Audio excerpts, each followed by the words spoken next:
You've probably heard the big numbers thrown around when people talk about national defense spending, but have you ever stopped to think what those massive figures really mean for a country's place in the world and, its actual capabilities at home? It's easy to get lost in the billions. Today, we're doing a deep dive specifically into India's defense budget for 2025 and also looking at its ongoing modernization efforts. And we've got quite a bit to draw on here: economic analyses, some legislative research, even government reports. Exactly. Our mission really is to unpack what India's spending means. In today's pretty complex geopolitical landscape, we'll look at the challenges, definitely, but also the steps they're taking towards self-reliance. Right, and sort of how they plan to bridge that gap between maybe the ambition and the current reality on the ground. hmm So by the end of this, you should have a much clearer picture of India's big strategic money decisions, the unique problems it's tackling, and some of the innovative ways it's trying to secure its future. Okay, so where do we start? I think India's global standing is probably the place. As a military spender, I mean. Yeah, how does it stack up globally? Well, it's significant. If you look at SUMPRI, the Stockholm International Peace Research Institute, they pegged India as the fifth biggest military spender worldwide in 2024. That was about $86.1 billion. Fifth. Okay. But, it gets a bit nuanced. Other sources might actually put India fourth for the fiscal year 25, with a budget closer to, say, $72.6 billion. So even the ranking depends a bit on how you count it. Interesting. So it's clearly a major player, whichever number you use. But how does that compare to the absolute top spenders? Right. Context is key here. In 2024, the U.S. spent, well, a staggering $997 billion. China was estimated around $314 billion, and Russia about $149 billion. Wow. Okay, so China's spending is what, more than 3 times India's? Easily, yeah. If you take India's allocation around $78, $79 billion, it just shows the sheer scale difference in the resources available, a huge gap in absolute terms. That definitely puts it in perspective.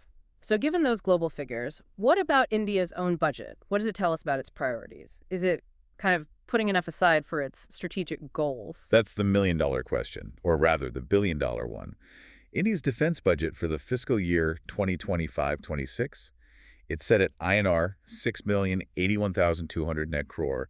That's a roughly 78.57 billion US dollars. Which is an increase on last year, right? About 6%. It is, yes, a 6% increase from the revised estimate. And this is a big, but it's defense spending as a share of GDP. It's expected to be around 1.9% to maybe 2.4%. And experts usually recommend higher than that, don't they, for adequate preparedness? They do. Most defense experts suggest something closer to 2.5% or even 3% of GDP. And historically, India was closer to that 3% mark back in the early 2000s. It's actually declined since then.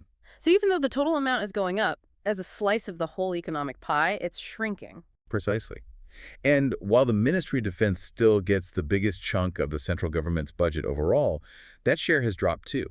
It was about 17% back in 2014-15.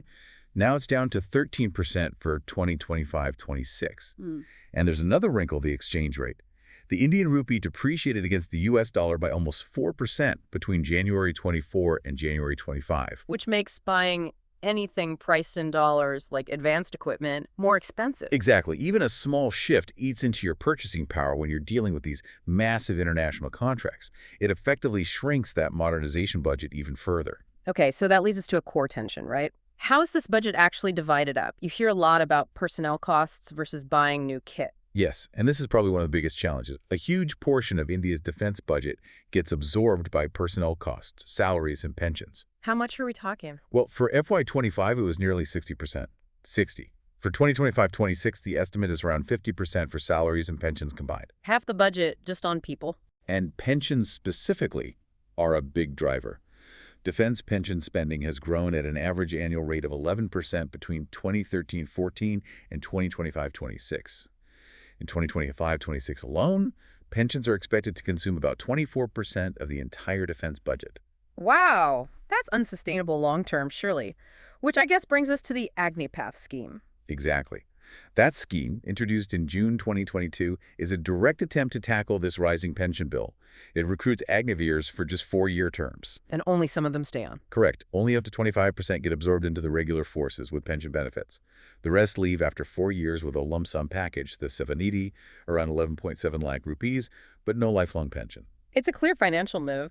Huh. But are there debates about the impact, like losing experienced soldiers after just 4 years? Oh, absolutely. That's a major point of discussion. The potential trade-offs between reducing the pension burden and possibly impacting, combat readiness, unit cohesion, experience levels that's constantly being analyzed and debated by defense experts. So, if personnel costs are taking up half the budget, even with Agnipath trying to manage it long term, what's left for actual modernization? Buying the new tech, the new platforms. Well, that's where the squeeze really happens.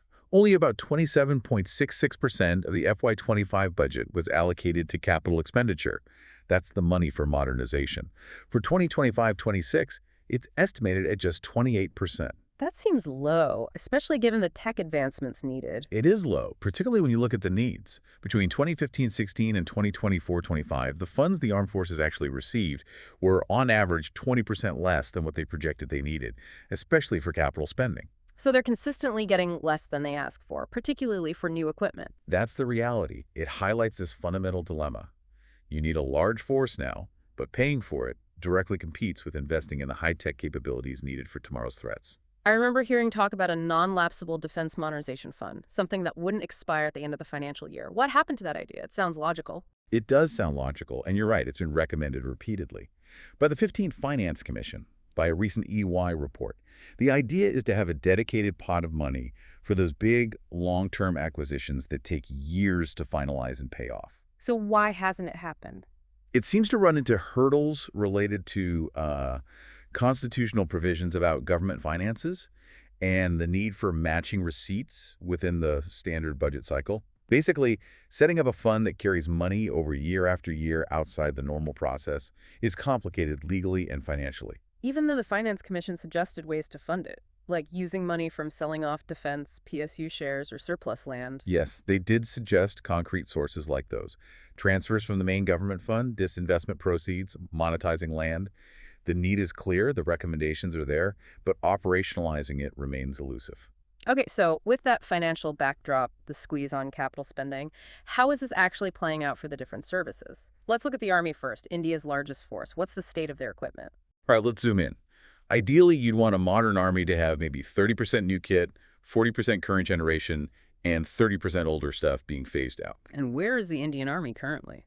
The current assessment is about 15% new equipment, 40% current, and a pretty large 45% older generation equipment. Only 15% new. That sounds like a significant gap compared to the ideal 30%. It is. That 15% figure really highlights the challenge. It's like, trying to compete at the highest level when nearly half your gear is past its best before date. It definitely puts pressure on them to modernize faster. Are there any bright spots for the Army's modernization or self-reliance? Yes, definitely. On the ammunition front, for example, around 90% of the Army's ammo variants were indigenized by December 2024. That's a huge step for self-reliance, less dependence on foreign suppliers. That's good news, but challenges remain. For sure. Procuring specialized gear, especially for high-altitude operations, is still tricky. Past audits have flagged delays and shortages in things like snow goggles, multi-purpose boots, items that are absolutely essential for troops in places like the Himalayas. Okay, let's shift to the Navy. Huge coastline, critical sea lanes. Naval power must be a priority. Absolutely. The Navy's focus is broad, dealing with traditional threats, China and Pakistan, but also increasingly non-traditional ones like piracy, which is a real concern in the Indian Ocean. And are they seeing investment? Yes. There's been a noticeable increase in the Navy's modernization spending since around 2020-21.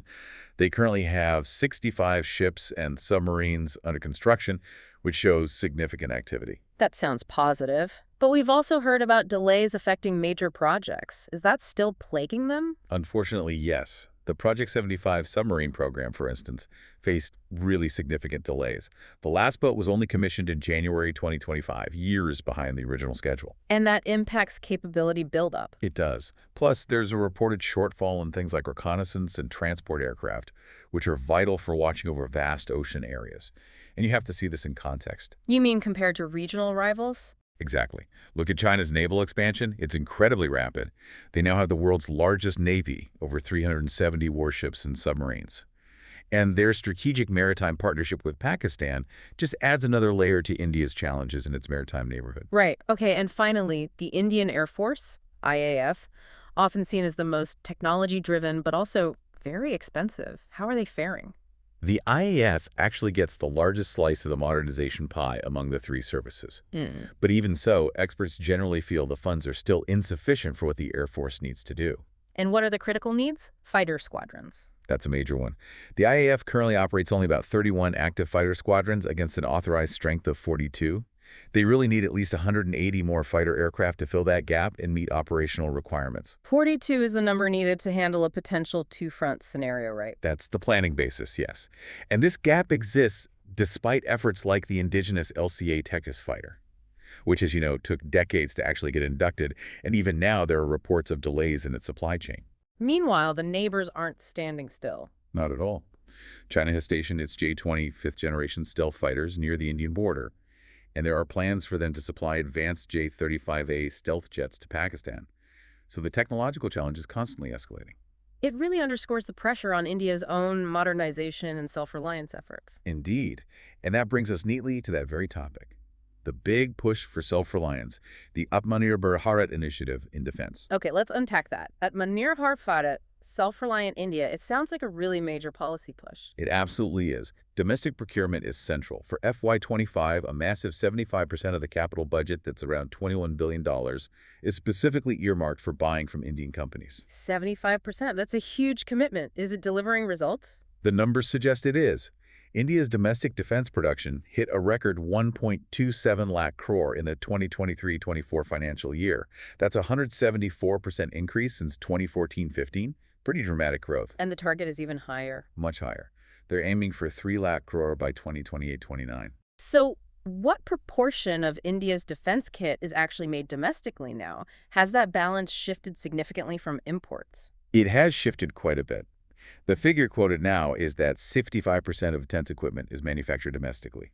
That's a big turnaround from the past, where India was importing maybe 65–70% of its needs. How are they enforcing this shift? Policy levers? Yes, primarily through the Defense Acquisition Procedure, the DAP 2020. It mandates prioritizing domestic procurement. It was even amended to require at least 50% indigenous content in many procurement categories. And that whole procedure is actually due for another revamp in 2025, likely to push indigenization even further. I've also heard about these positive indigenization lists. What are those exactly? How do they work? Right, these are quite important. The government has issued 5 lists so far. They basically name specific defense items, over 5,500 of them now, that will be put under an import embargo over a set timeline. The idea is to force domestic industry to develop alternatives. And are they actually managing to indigenize these items? Progress is being made. They say over 3,000 items from these lists have already been successfully indigenized. There's also an online portal called SRJAN, where the forces list items they need indigenized. Out of over 38,000 items listed there, they report over 14,000 have been successfully developed by Indian industry. So the mechanisms seem to be working, driving domestic capability. It sounds very positive for self-reliance. On the face of it, yes. Building that domestic industrial base is key. But are there any downsides or concerns? Is it all smooth sailing? Well, it's a massive undertaking, and there are definitely concerns. You hear reports about potential inefficiencies, bureaucratic hurdles still slowing things down, and sometimes quality control issues. Quality issues like what? There have been past instances, for example, reports mentioning accidents involving small arms attributed to quality problems. It just highlights that as you ramp up domestic production so quickly, maintaining consistent high quality across the board is a critical challenge you really need to keep an eye on. Absolutely. Okay, what about the defense industrial corridors? Are those attracting the intended investment and activity? They seem to be gaining traction. There are 2 corridors, one in Uttar Pradesh and one in Tamil Nadu. Tamil Nadu's corridor, for instance, reportedly secured investment commitments worth nearly 11,800 crore by 2024. And overall? Overall, across both corridors, they've signed over 250 memorandums of understanding with companies, representing potential investments of over 53,000 crore. So yes, they're becoming focal points for defense manufacturing investment. Now, underpinning all this manufacturing is research and development. How is India doing on the R&D front in defense? That's crucial for future capabilities. This is an area often highlighted as needing more focus. India traditionally allocates less than 1% of its total defense spending to R&D. Less than 1%. How does that compare internationally? It's significantly lower than major military powers. The U.S., for example, spends around 13% of its defense budget on R&D. Now, there's a positive sign in the 2025-26 budget estimate. It shows an increase for R&D, maybe up to around 3.9%. That's a jump, but still quite low compared to 13%. It is. And historically, there have been issues with delays in projects run by the main Defense Research and Development Organization, DRDO. One report mentioned 119 out of 178 DRDO projects were not sticking to their original timelines. So while spending might be increasing slightly, getting timely results is also key. Precisely. However, there's also the IDEX Initiative Innovations for Defense Excellence.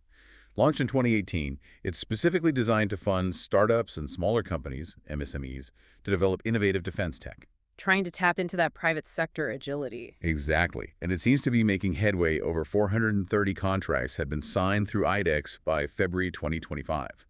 It's seen as a way to potentially speed up innovation outside the larger, sometimes slower government structures. Okay, that's R&D. What about the other side of the self-reliance coin exports? If India is making more kit, is it selling it abroad? This is actually one of the big success stories recently.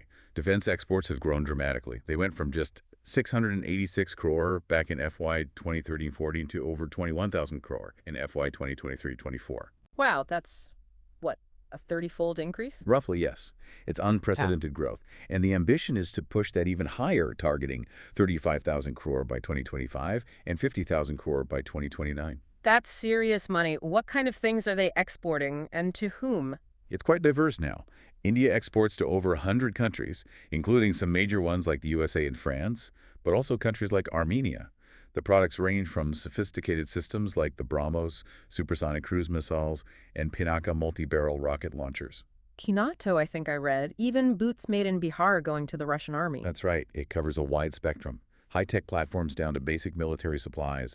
It shows the growing breadth of the domestic industry. But how does this fit into the global arms market? Is India a major exporter yet? That's where perspective is needed. Despite that fantastic growth rate, India's share of the total global volume of arms exports between 2016 and 2023 was still tiny, about 0.2%. So becoming a really significant global player in exports is still, a long way to go, a long-term goal. So domestic production is up, exports are growing rapidly, but still a small global share. Does India still rely heavily on strategic partnerships for high-end tech? Very much so.